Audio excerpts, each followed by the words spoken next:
అందరికీ నమస్తే అండి.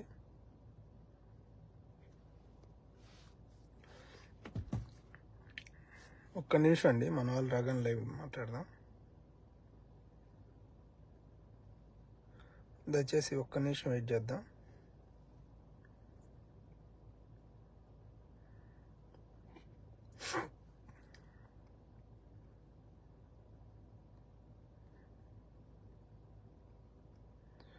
కొంతమంది మిత్రులు లైవ్లోకి రాగానే మాట్లాడదాం.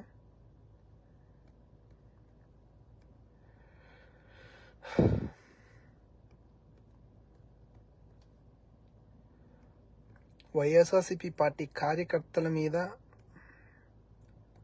ఆ పార్టీ అని అభిమానించేటువంటి వారి మీద జరుగుతున్నటువంటి అవి దాడులు అనడానికి వీళ్ళు, ఎందుకంటే హత్యలు అనడం కరెక్ట్ అవుతుంది.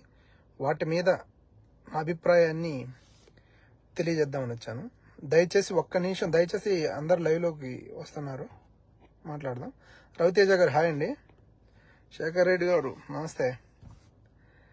పుల్లారెడ్డి గారు నమస్తే అండి. దయచేసి ఒక్క నిమిషం. ఓకే, లైవ్ని అన్ని గ్రూపులకి షేర్ చేసి మనం లైవ్లోకి ఇన్వైట్ చేయండి. విషయం ఏంటంటే, ఈ మధ్యకాలంలో టీడీపీ కూటమి ప్రభుత్వం వచ్చిన తరువాత జరుగుతున్నటువంటి దాడుల్ని ఒకసారి వాళ్ళ మనస్సాక్షితో, అంటే వాళ్ళ మనసును వాళ్ళు అడగండి. ఒకసారి చంద్రబాబు నాయుడు గారు అవ్వచ్చు, లోకేష్ గారు అవ్వచ్చు, పవన్ కళ్యాణ్ గారు అవ్వచ్చు, మీరు 2019 నుంచి 24 వరకు జగన్మోహన్ రెడ్డి గారిని ఏమన్నారు?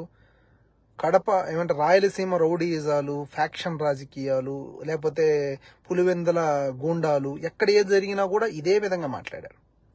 ఈరోజు మీ కూటమి ప్రభుత్వం జగన్మోహన్ రెడ్డి గారి మీద అన్ని మాటలు మాట్లాడిన తర్వాత ప్రజలు మిమ్మల్ని నమ్మి మీకు ఓటేశారు కదా.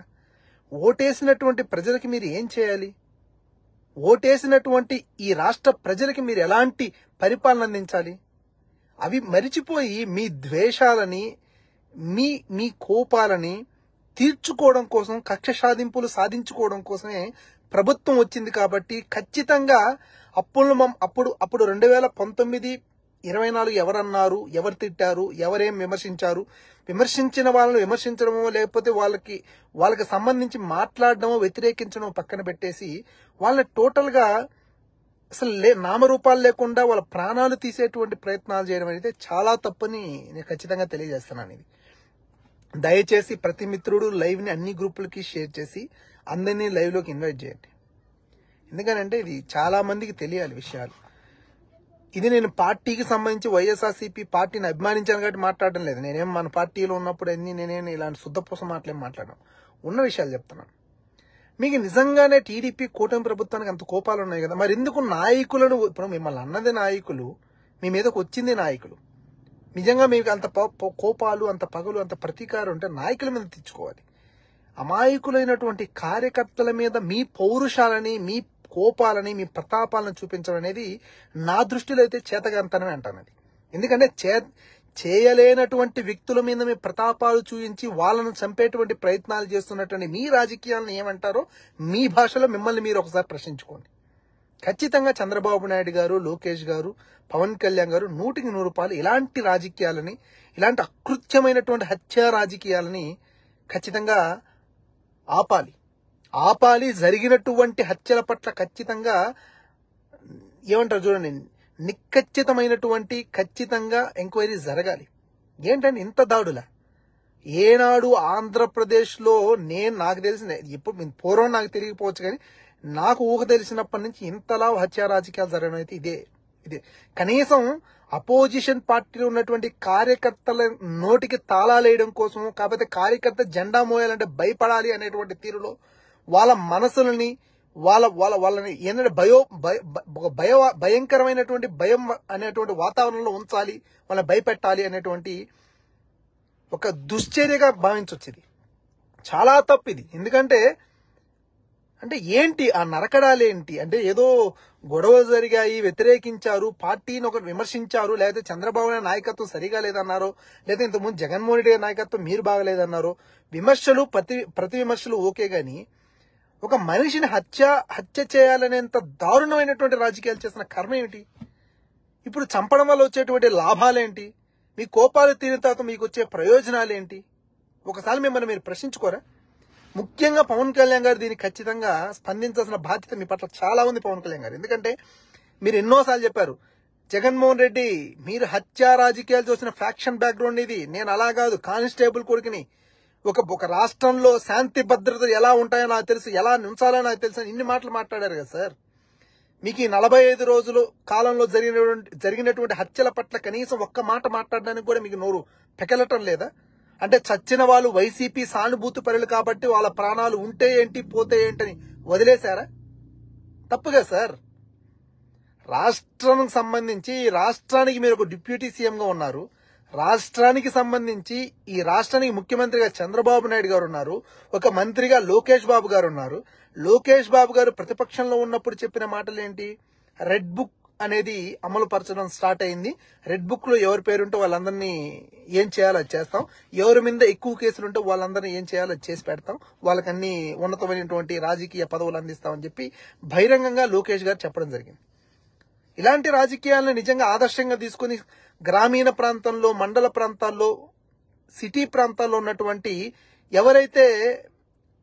ఎవరైతే మూర్ఖులు ఉన్నారో ఆ మూర్ఖులు వైఎస్ఆర్సీపీ కార్యకర్తల మీద అత్యంత జుగుప్సాకరమైనటువంటి దాడులు, చెప్పుకోవడానికి వీలైనటువంటి దాడులు జరుగుతున్నాయి.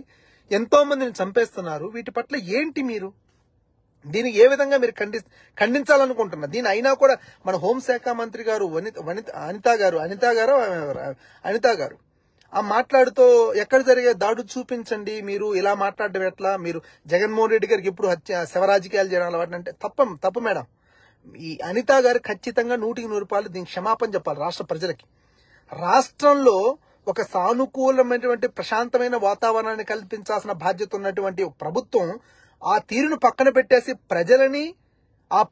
ప్రజలు ఓట్లేసి ఎవరైతే ప్రజల ముందున్న ప్రతిపక్షంగా ఉన్నటువంటి ఈరోజు జగన్మోహన్ రెడ్డి గారి పార్టీకి సంబంధించిన కార్యకర్తల్ని చంపుతున్నా కూడా కళ్ళకు కనిపించలేని స్థితిలో మీరున్నారంటే దయచేసి మీరు పార్టీలో వ్యక్తిగా మాట్లాడకుండా ఒక మంత్రిగా మాట్లాడండి, ప్రభుత్వ ప్రతినిధిగా మాట్లాడండి. అలాగే రాష్ట్ర ప్రజల యొక్క శాంతి భద్రతను దృష్టిలో పెట్టుకొని మాట్లాడండి. కేవలం ఒక పార్టీ కార్యకర్తగానో లేదా పార్టీకి సంబంధించిన వ్యక్తిగానో మాట్లాడితే చాలా తప్పు అనిత గారు. ఎందుకంటే మీరు ఆలోచించాలి. నేను అనేది జగన్మోహన్ రెడ్డి గారి పార్టీ ఉన్నప్పుడు ఏం జరిగాయా, లేకపోతే అంతకుముందు జగన్మోహన్ రెడ్డి గారి పార్టీలో ఎవరేమన్నారా అంటే, జగన్మోహన్ రెడ్డి గారు ఒకవేళ నిజంగా తప్పే చేశారనుకోండి, సరే ప్రజలు మమ్మల్ని ఈరోజు అపోజిషన్ లో కూర్చోబెట్టారు కదా జగన్మోహన్ రెడ్డి గారిని, తప్పులు తెలుసుకుంటాం, సరిదిద్దుకుంటాం. ప్రజలిచ్చినటువంటి ఈ విజయానికి, ప్రజలిచ్చినటువంటి ఈ తీర్పుకి మేము శిరసా వహించి ఖచ్చితంగా మీ ప్రభుత్వం మంచి పరిపాలన అందించండి. ప్రజలిచ్చినటువంటి విజయానికి ప్రజలకి మంచి పరిపాలన అందించి ప్రజలకి మంచి దారిలో నడిపించాల్సింది పోయి ప్రజల్ని భయంతో కూడినటువంటి వాతావరణం నడిపించాలి. ప్రజల్ని భయోపాతంలో ఉంచి ప్రజల్ని ఒక ఏమంటారు చూడండి, అయ్యో నాయన ఈ టీడీపీ ప్రభుత్వం వస్తే హత్యలు తప్ప ఏం లేదనేటువంటి ఒక భయంకరమైన వాతావరణం ఉంచాలనేటువంటి ప్రయత్నం చేస్తున్నారు. ఎవరైనా సరే వైసీపీ వాడు కానీ ఎవడైనా సరే క్వశ్చన్ చేశారంటే చంపేస్తాం, టీడీపీ వాళ్ళు జనసేన వాళ్ళు ఎవరైనా చంపేస్తాం మేము అన్నట్టుగా మీరు అంటే ఇది ఎంతవరకు కరెక్ట్ అండి? ప్రజాస్వామ్యం ఎంతవరకు కరెక్ట్? అది మీరు ఒకసారి ఆలోచించుకోండి. ఇవన్నీ కరెక్టా కాదని ఆలోచించుకోండి. ఇళ్లలోకి దూరి అన్నం తినేటప్పుడు కూడా బయటికి ఈడ్చుకొచ్చి కొడుతున్నారన్న ఇంట్లో ఆడవాళ్ళు పిల్లలు అడ్డం పైన వదలడం లేదు. నేను అదే చెప్తున్నాను. ఇవన్నీ ఏమంటారు చూడండి, అధికారం వచ్చిన తర్వాత అహంకారంతో ఇలాగే ఉంటే ఖచ్చితంగా పరిణామాలు చాలా తీవ్రంగానే ఉంటాయి. ఎందుకంటే ప్రజలు గమనిస్తారు కాబట్టి. ఇక్కడ ఎవడో ఏం చేయాల్సిన అవసరం లేదు, ప్రజలే.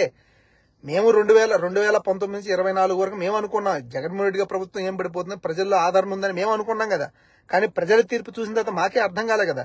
కాబట్టి ప్రజలకింత మేలు చేసినటువంటి ప్రభుత్వం ఉన్నటువంటి జగన్మోహన్ రెడ్డి గారిని కూడా ప్రజలు పక్కన పెట్టారంటే ప్రజలు ఎంత ఆలోచన పరులుగా ఉన్నారో ఆలోచించుకోండి ఒకసారి. రేపు పొద్దున ఇలాంటి దారుణమైనటువంటి అకృత్యాలు చేస్తున్న మీ పరిస్థితి ఏంటని ఆలోచించుకోండి. కేవలం తాత్కాలికమైన అధికారాన్ని చూసుకుని అహంకారంతో కొట్టుకుంటే రేపు పొద్దున ఖచ్చితంగా పరిణామాల వల్ల మీకే లాసు, మీ ప్రభుత్వమే లేకుండా పోతుంది. ప్రజల్లో మీ విలువలు పడిపోతాయి. మీ విలువను మీరు కాపాడుకోవాల్సింది పక్కన పెట్టేసి కేవలం మీ ప్రతీకారాలు తీర్చుకోవడం కోసం ప్రభుత్వం వచ్చింది అన్నట్టుగా కేవలం దాడుల్నే పరమావధిగా పెట్టుకుని హత్యలు చేయడమే మా రాజకీయ ప్రభుత్వానికి ముఖ్య ఉద్దేశం అన్నట్టుగా పోతే ఎంతవరకు కరెక్ట్ అండి ఇది? చంద్రబాబు నాయుడు గారు కానీ, లోకేష్ గారు కానీ, లేకపోతే పవన్ కళ్యాణ్ గారు కానీ, మీరు రాష్ట్ర అభివృద్ధి గురించి ఆలోచించండి. ప్రత్యేక హోదాని ఎలా తీసుకురావాలి, ఈ రాష్ట్రాన్ని ఎలా డెవలప్ మీరే అన్నాగా, రోడ్లు లేవని మీరు అన్నారుగా, జగన్మోహన్ రెడ్డి అప్పులు చేశారని మీరు అన్నాగా, మీరు అప్పులు తీర్చండి మరి, సరైనటువంటి పరిపాలన చేసేసి రాష్ట్ర అప్పులు మొత్తం తీర్చేయండి మరి.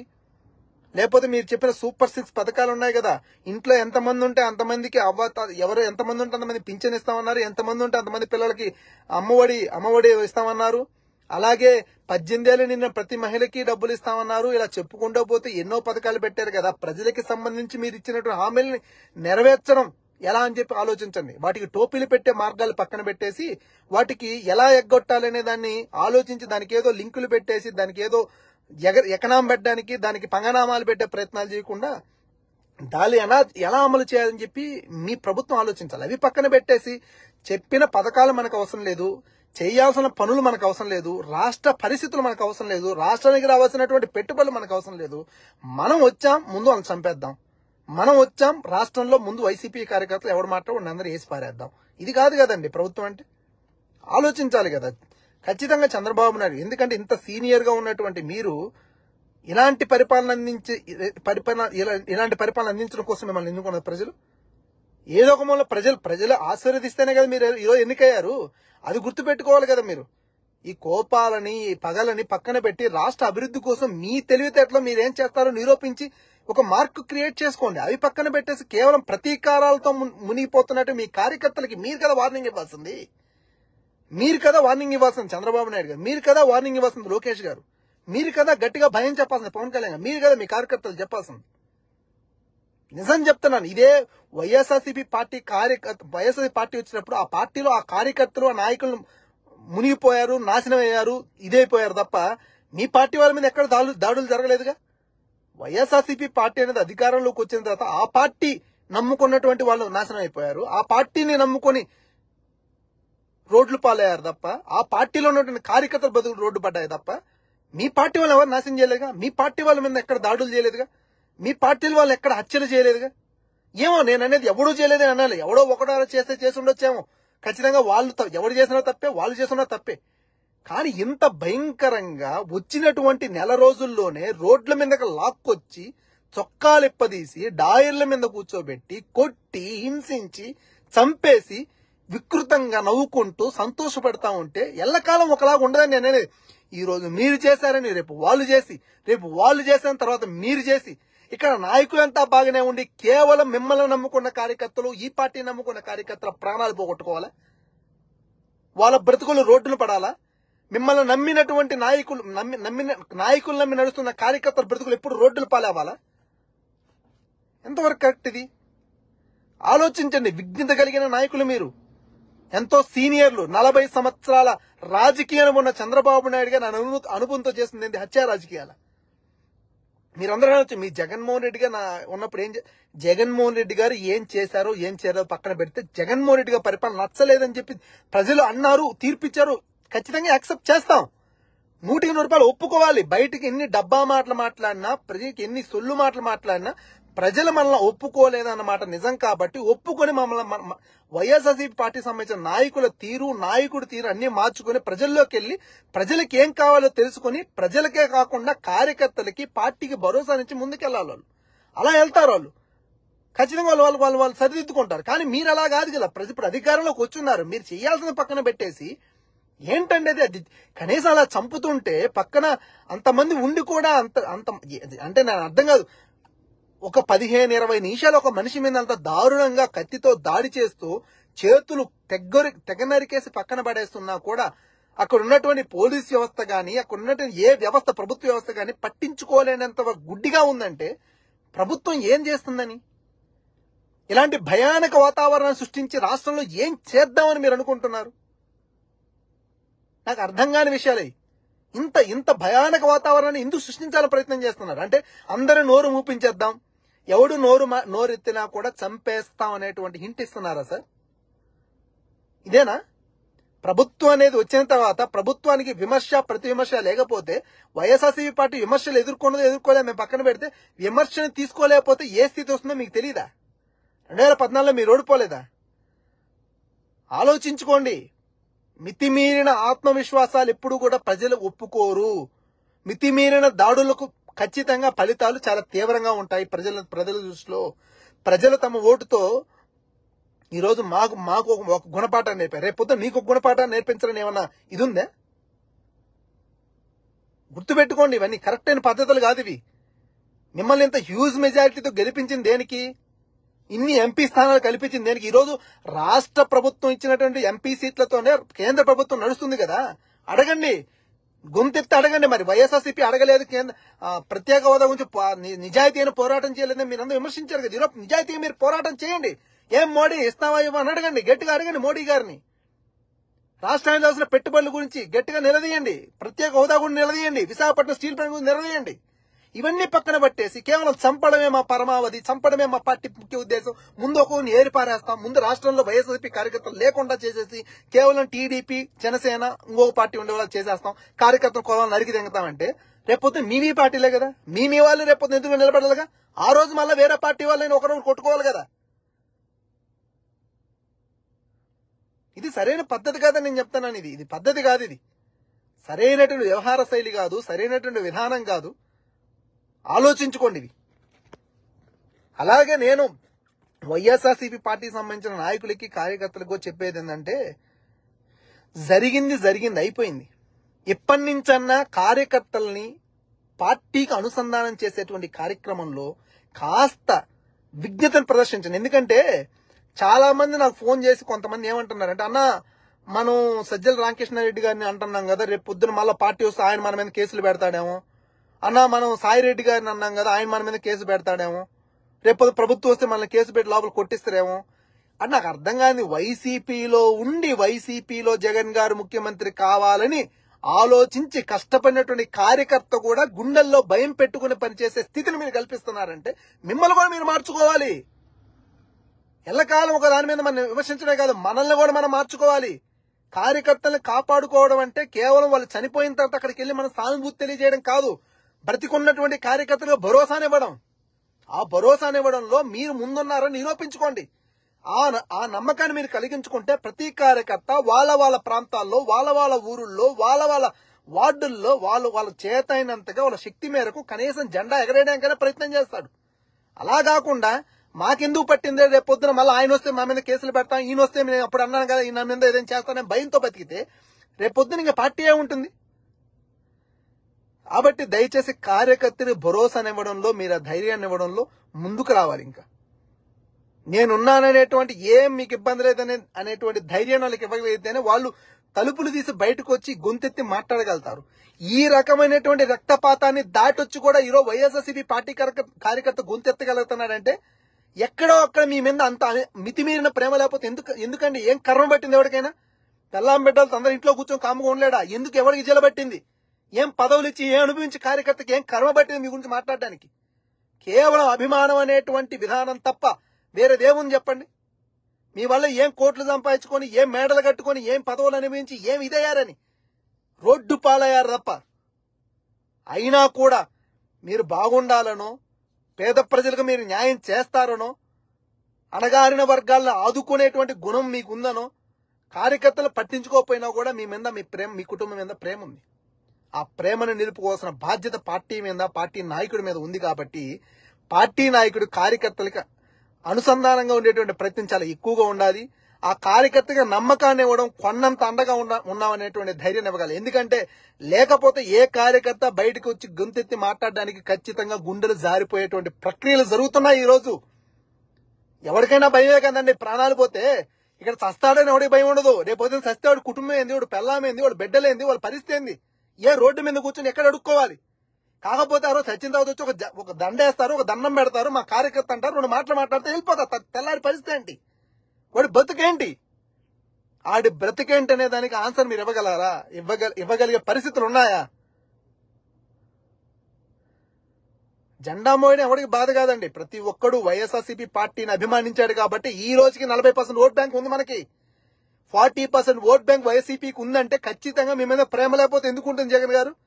మీ మీద ప్రజల్లో ప్రేమ ఉంది, ప్రజల్లో మీకు ఆదరణ ఉంది. మిమ్మల్ని విడిపోయింది, మీ నుంచి దూరమైంది ప్రభుత్వ ఉద్యోగులు, మీ నుంచి దూరమైంది మీ కార్యకర్తలు, మీ నుంచి దూరమైంది మీకు సంబంధించిన కింది స్థాయి నాయకులు, క్షేత్రస్థాయి నాయకులు.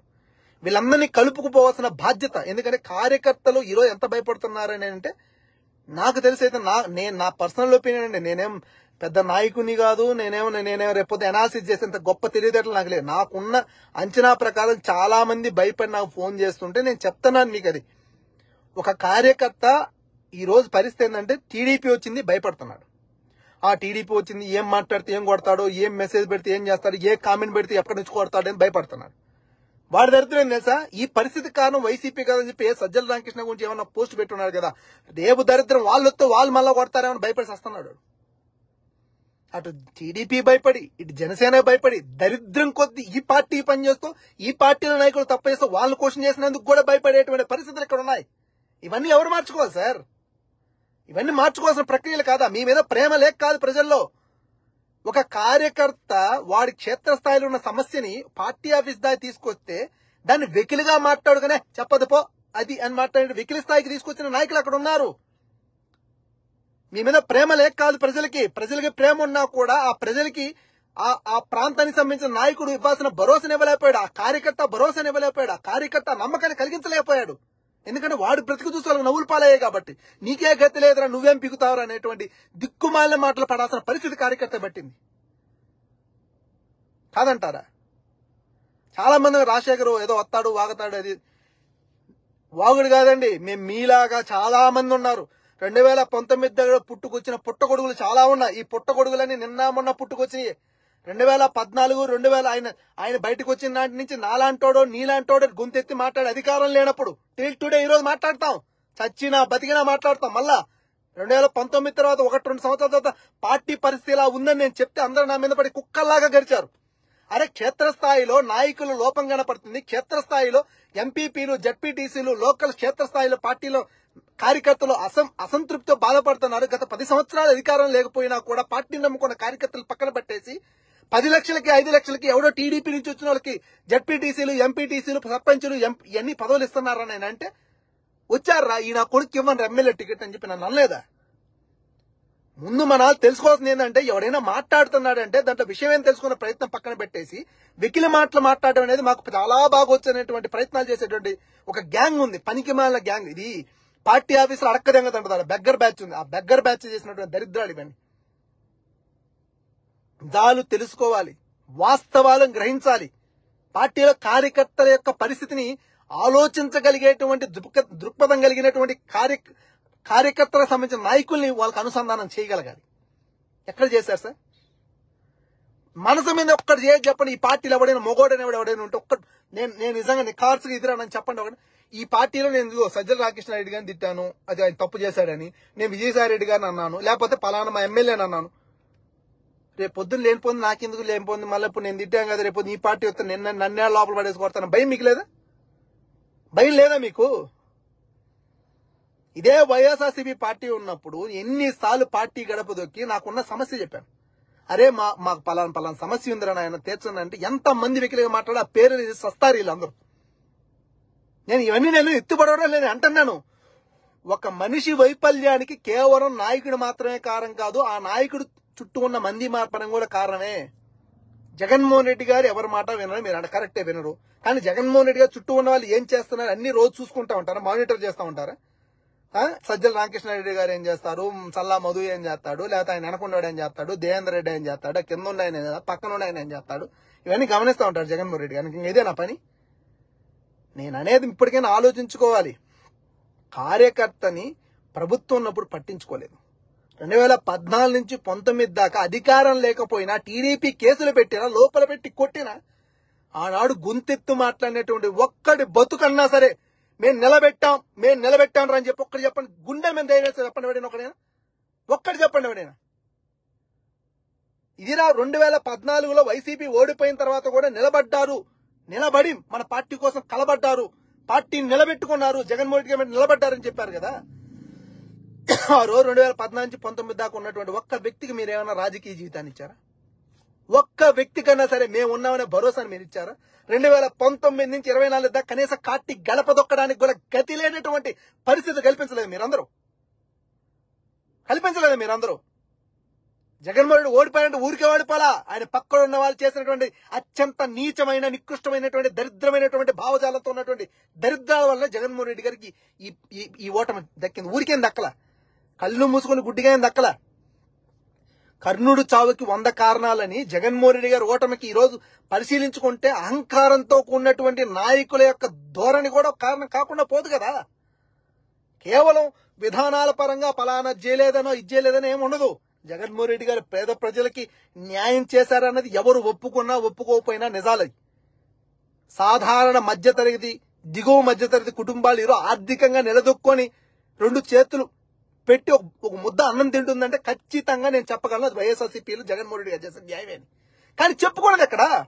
పొద్దున్న లేసి ఒకటి పని చేసి ఇప్పుడు చల్లా మధు పని చేశారంటే ఆయన కింద 10 మంది చల్లా మధు అన్నది పొడుగు, ఆయన పెద్ద తోపు, ఆయన పెద్ద పుడింగ్ అని పొగడాలి. ఇప్పుడు సజ్జల రామకృష్ణ అంటే ఆయన కింద కొంతమంది ఆయన పొగడాలి, ఆయన కొడుకున్నాయంటే ఆయన కొంతమంది పొగడాలి. అసలు దరిద్రం ఏంటంటే మొత్తం ఎవడైనా సరే నాయకత్వాన్ని పైకి లేపాల్సిన ఎవరంటే జగన్మోహన్ రెడ్డి గారిని. ఆయన చేసిన పని అది ఎవరు చేయడు. ఎందుకంటే జగన్మోహన్ రెడ్డి ఎవరిని పట్టించుకునే స్థితి ఉండదు. ఎందుకంటే జగన్మోహన్ రెడ్డి మెయిన్ నాయకుడు కాబట్టి ఆయన డైరెక్ట్ గా ఎవరిని పిలవలేడు, ఎవరిని తెలుసుకోలేడు, ఎవరిని పట్టించుకునే స్థితిలో ఆయన ఉన్నాడు కాబట్టి, ఆయన పెద్ద ఆయన కాబట్టి అన్ని ఆయన చూసుకోలేడు కాబట్టి, ఆయన పట్టించుకుని ఆయన మనకేం చేయడు కాబట్టి ఆయన కింద ఎవరున్నాడు, సాయిరెడ్డి గారు ఉన్నారు, ఆయన భజన చేద్దాం. సరే ఆయన పక్కన ఎవరున్నారు, సజ్జల గారు ఉన్నారు, ఆయన భజన చేద్దాం. ఆయన ఎవరున్నారు, ఆయన ముందు ఆయన భజన చేయండి. ఆయనకి ఎవరు దగ్గరగా ఎవరున్నారు, భార్గవ్ ఉన్నారు, ఆయన భజన చేద్దాం.